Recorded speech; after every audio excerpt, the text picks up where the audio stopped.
दोस्तों तो जल्द ही मार्केट में एक शानदार IPO Indo SMC IPO open होने वाला है। तो इसमें जाने माने इन्वेस्टर्स आशीष कौशल्या का पहले से इन्वेस्टमेंट है। तो चलिए जानते हैं कि कंपनी क्या काम करती है, इसके फाइनेंशियल कैसे हैं, ग्रे मार्केट में प्रीमियम किस प्राइस के ऊपर ट्रेड कर रहा है और इस आईपीओ से कितना प्रॉफिट होने की उम्मीद है। वैसे वीडियो सिर्फ और सिर्फ इन्फॉर्मेशन और एजुकेशन के पॉइंट ऑफ व्यू से बनाई जा रही है। तो कहीं भी इन्वेस्टमेंट करना है नहीं करना है, ये पूरी तरह से आपका अपना डिसीजन होना चाहिए। और कहीं भी इन्वेस्टमेंट से पहले अपने फाइनेंशियल एडवाइजर से भी जरूर कंसल्ट करें। तो चलिए वीडियो को शुरू करते हैं।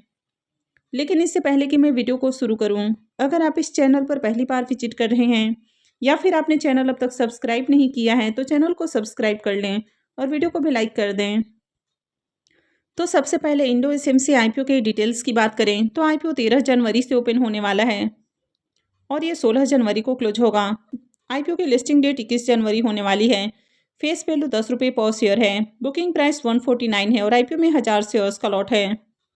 आईपीओ 92 करोड़ का है, जिसमें 5 करोड़ का पोर्शन मार्केट मेकर के लिए है। गिरिराज स्टॉक ब्रोकिंग और निकुंज स्टॉक ब्रोकर ये दोनों इसके मार्केट मेकर हैं।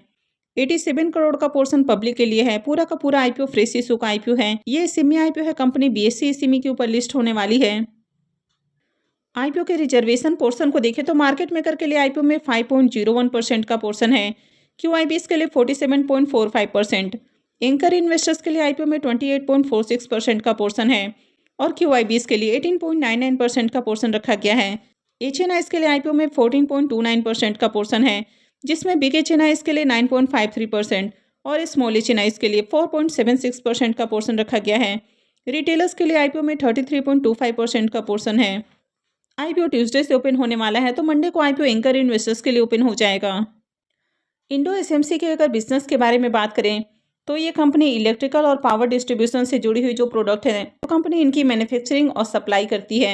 अब यहाँ पर कंपनी अलग अलग जो इंडस्ट्रीज हैं, जैसे कि पावर वाली जो इंडस्ट्रीज हैं, यानी कि इलेक्ट्रिकल जो इंडस्ट्रीज हैं, इंडस्ट्रियल हैं, इंफ्रास्ट्रक्चर हैं, तो उनमें यूज होने वाले जो कई सारे कॉम्पोनेंट है वो कंपनी बनाती है।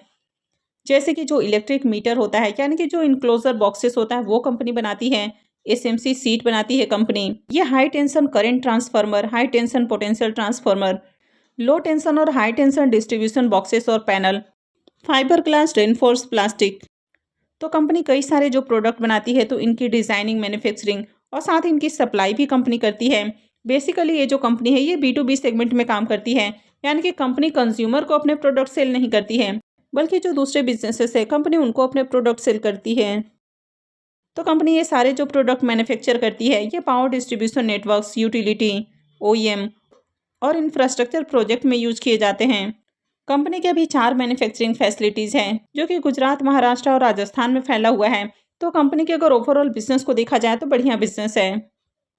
और इस कंपनी में एक बड़ा प्लस पॉइंट देखने को मिल रहा है कि इसमें जाने माने जो इन्वेस्टर्स हैं, आशीष कौशल्या सर, तो उनका भी इसमें इन्वेस्टमेंट है और उनका इसमें 3.36% का स्टेक है। तो ये इसमें काफ़ी बड़ा प्लस पॉइंट है। अब जो सेमी आईपीओ के जरिए कंपनियां मार्केट में लिस्ट होती हैं, ये कंपनियां बहुत छोटी रहती हैं, लेकिन अगर किसी जाने माने इन्वेस्टर्स का यहाँ पर स्टेक होता है तो इससे एक फेथ हो जाता है, एक ट्रस्ट बन जाता है कि कंपनी अच्छी है। तभी इतने बड़े जो इन्वेस्टर्स हैं, जो कि काफ़ी रिसर्च करके कहीं भी इन्वेस्टमेंट करते हैं, तो उनका यहाँ पर इन्वेस्टमेंट है। हालांकि किसी भी एक पॉइंट के बेसिस पर आपको कहीं भी जाकर इन्वेस्टमेंट नहीं करना है। अब बड़े इन्वेस्टर्स का जो रिस्क है वो अलग है, आपका रिस्क अलग है, तो आपको भी अपने रिस्क को एनालाइज करके ही कहीं भी इन्वेस्टमेंट करनी है। कंपनी के अगर फाइनेंशियल के बारे में बात की जाए तो यहाँ पर 23, 24 और 25 3 सालों का कंप्लीट फाइनेंशियल है और 26 के 2 क्वार्टर यानी कि 6 मंथ के फाइनेंशियल हैं। सबसे पहले कंपनी के अगर एसेट को देखें तो साल दर साल इसका एसेट बढ़ते हुए देखने को मिला है। फाइनेंशियल 23 में कंपनी का एसेट जहाँ 14 करोड़ से भी कम का था, वो अभी 147 करोड़ का हो चुका है। इनकम को देखें तो साल दर साल इनकम भी इंक्रीज हुआ है। फाइनेंशियल 23 में 7 करोड़ 30 लाख का इनकम है, 24 में बढ़ के 28 करोड़ 6 लाख, 25 में 138 करोड़ 78 लाख का इनकम है और फाइनेंशियल 26 के 2 क्वार्टर में 112 करोड़ 62 लाख का इनकम है। तो इनकम के अंदर अच्छी ग्रोथ देखने को मिली है। कंपनी को भी देखें तो कंपनी भी प्रॉफिटेबल है। फाइनेंशियल 23 में कंपनी का प्रॉफिट जहां मात्र 46 लाख का था, 24 के अंदर बढ़ के ये 3 करोड़, फाइनेंशियल 25 में 15 करोड़ 44 लाख का प्रॉफिट है। तो 24 से 25 के बीच में देखें तो कंपनी के प्रॉफिट के अंदर बम्पर उछाल देखने को मिला है। कंपनी का जो प्रॉफिट है ये 5 गुना से भी ज़्यादा इंक्रीज हुआ है। 26 के 2 क्वार्टर में 11 करोड़ 46 लाख का प्रॉफिट है। ईबिटा को देखें तो साल दर साल ईबिटा भी बढ़ा है और अगर कंपनी के नेटवर्थ को भी देखें तो साल दर साल नेटवर्थ भी बढ़ते हुए देखने को मिल रहा। कंपनी के अगर रिजर्व को देखें तो रिजर्व के अंदर भी अच्छी ग्रोथ देखने को मिली है। अभी कंपनी के पास 30 करोड़ से भी ज्यादा का रिजर्व है। लेकिन अगर कंपनी के कर्ज को देखें तो इसका कर्ज भी तेजी से इंक्रीज हुआ है और अभी कंपनी के ऊपर 49 करोड़ से भी ज्यादा का कर्ज है। तो कंपनी के ऊपर कर्ज थोड़ा ज्यादा है। अगर कर्ज को छोड़ दिया जाए तो बाकी के फाइनेंशियल अच्छे हैं। इसका जो डेट टू इक्विटी रेशियो है वो मोर देन 1 का है, यानी कि कंपनी के ऊपर कर्ज थोड़ा ज़्यादा है। अब यहाँ पर कंपनी आईपीओ से जो फंड रेज करने वाली है तो उसको कहाँ यूज़ करेगी, तो कंपनी 25 करोड़ 71 लाख रुपए प्लांट और मशीनरीज के अंदर खर्च करने वाली है, यानी कि मशीनरी वगैरह बाई करने के लिए खर्च करने वाली है। 52 करोड़ रुपए कंपनी वर्किंग कैपिटल रिक्वायरमेंट के लिए खर्च करेगी और बाकी का पैसा जनरल कॉर्पोरेट पर्पस के लिए यूज किया जाएगा। अब इसके केपीआई इंडिकेटर को देखें तो कंपनी का जो रिटर्न ऑन इक्विटी है ये 27.66 का है। रिटर्न ऑन कैपिटल एम्प्लॉयड 17.50% है, तो ये भी अच्छा है।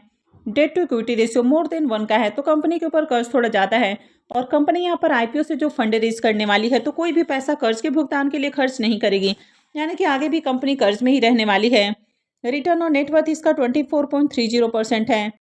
पैट मार्जिन 10.18 का है, तो कंपनी का पैट मार्जिन काफ़ी अट्रैक्टिव है। ईबिटा मार्जिन 15.27 का और प्राइस टू बुक वैल्यू 5.27 का है, तो ये दोनों ही काफ़ी अच्छा है। इसके ईपीएस को देखें तो 9.25 का ईपीएस है, तो ईपीएस ठीक ठाक है, हालांकि बहुत अट्रैक्टिव ईपीएस नहीं है। पी मल्टीपल 16.1 का है, तो कंपनी बहुत ज़्यादा सस्ते प्राइस के ऊपर आईपीओ लेकर नहीं आई है, पर बहुत ज़्यादा ओवर वैल्यूड भी प्राइस नहीं रखा गया है। प्रमोटर्स की होल्डिंग अभी 82.30% है, जो कि आईपीओ लिस्टिंग के बाद 60.07% हो जाएगी। कंपनी के मार्केट कैप को देखें तो 340 करोड़ की कंपनी है, यानी कि माइक्रो कैप साइज की कंपनी है। अब आईपीओ के शेड्यूल को देखें तो आईपीओ 13 जनवरी से यानी कि ट्यूसडे से ओपन होने वाला है और ये 16 जनवरी को क्लोज होगा। आईपीओ का अलॉटमेंट डेट 19 जनवरी है, रिफंड डेट 20 जनवरी, क्रेडिट डेट भी 20 जनवरी है और आईपीओ की लिस्टिंग 21 जनवरी को होने वाली है। आईपीओ के लॉट साइज को देखें तो आईपीओ में 1000 शेयर्स का एक लॉट है, तो अगर आप रिटेल पोर्शन से अप्लाई करते हैं तो आपको कम से कम 2 लॉट के लिए इन्वेस्टमेंट करना होगा, यानी कि 2000 शेयर्स के लिए अप्लाई करना होगा और मिनिमम इन्वेस्टमेंट अमाउंट इसमें 2,98,000 रुपये है। इस आईपीओ के प्रीमियम को देखें तो इसका प्रीमियम कल के दिन 31 रुपये के ऊपर ट्रेड कर रहा था, अभी ये 35 रुपये के ऊपर देखने को मिल रहा। आईपीओ में 1000 शेयर्स का लॉट है, तो 2 लॉट से 70,000 रुपये करीब प्रॉफिट की उम्मीद है। प्रीमियम को देखें तो प्रीमियम 23-23% के राउंड ट्रेड कर रहा है, तो काफ़ी अच्छा प्रीमियम है, हालांकि बहुत हाई प्रीमियम नहीं है लेकिन फिर भी ठीक ठाक प्रीमियम है। कंपनी का बिजनेस अच्छा, फाइनेंशियल भी ठीक ठाक है। वैसे कंपनी के ऊपर कर्ज थोड़ा ज़्यादा है, तो ये इसमें एक रिस्क है, लेकिन इस आईपीओ में जाने माने इन्वेस्टर्स आशीष कौचौलिया सर का इन्वेस्टमेंट है, तो ये इसमें काफ़ी बड़ा प्लस पॉइंट है। हालांकि जो एसएमई आईपीओ के जरिए कंपनियां मार्केट में लिस्ट होती हैं, इन कंपनियों का साइज काफ़ी छोटा होता है, तो इसके कारण इसमें रिस्क बहुत ज़्यादा हाई होता है। बहुत सारे जो एसएमई आईपीओ के जरिए कंपनियां मार्केट में आती हैं वहाँ पर बहुत बार मैनिपुलेशन भी होता है, यानी कि कंपनी के फाइनेंशियल भी बहुत ज़्यादा तोड़ मरोड़ के पेश किए जाते हैं। लेकिन यहाँ पर जिस तरह से बड़े इन्वेस्टर्स का इन्वेस्टमेंट देखने को मिल रहा है, तो एक ट्रस्ट है कि कंपनी अच्छी है। हालांकि ये किसी भी तरह का रिकमेंडेशन नहीं है कि आपको जाकर यहाँ पर इन्वेस्टमेंट करनी है। SME IPO listing point of view से अट्रैक्टिव माने जाते हैं, क्योंकि होल्ड करना थोड़ा रिस्की होता है।